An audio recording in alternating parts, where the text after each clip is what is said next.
Beautiful এই Dune কালারের OnePlus 15। একটু দেরি হলো, আমাদের কাছে কিন্তু চলে এসেছে OnePlus 15। এই ফোনটা চাইনিজ ভ্যারিয়েন্টের একটা ফোন, আমাদেরকে পাঠিয়েছে আনবক্সিং টেক এটা রিভিউ করার জন্য। সো রিভিউ তো করবো অবশ্যই, তার আগে একটু চলেন দেখি যে এই ফোনটার বক্সের ভিতরে কি কি কন্টেন্ট আছে এবং আপনাদের সাথে চলেন এই আনবক্সিং এক্সপিরিয়েন্সটা একটু শেয়ার করি। লাল কালারের এই বক্সটা, নিচের দিকে চাইনিজ লেখা আছে এবং এদিকে IMEI বা ফোনের অন্যান্য ইনফরমেশন আছে, ওই দিকটাতে আর না যাই। ওকে, খুবই সুন্দর একটা কভার, সিলিকনের সফট সিলিকন কভার। OnePlus 15-এর এইবারের ডিজাইনটা আমার কাছে খুবই ভালো লেগেছে। আপনাদের কাছে এই ডিজাইনটা কেমন লাগছে তো অবশ্যই জানাবেন। এই যে দেখেন, বিউটিফুল এই ডিউন কালারের OnePlus 15 খুবই খুবই সুন্দর লাগতেছে, রাইট?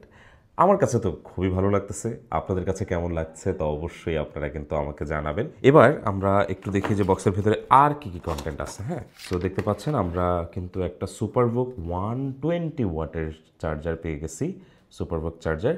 এর পাশাপাশি আমরা একটা সিম ট্রে পাইছি এবং OnePlus-এর যে সিগনেচার রেড কালারের যে একটা কেবল থাকে USB-A to USB-C, ওই কেবলটাও এখানে কিন্তু আছে। সো এই হচ্ছে আমাদের আনবক্সিং এক্সপেরিয়েন্স।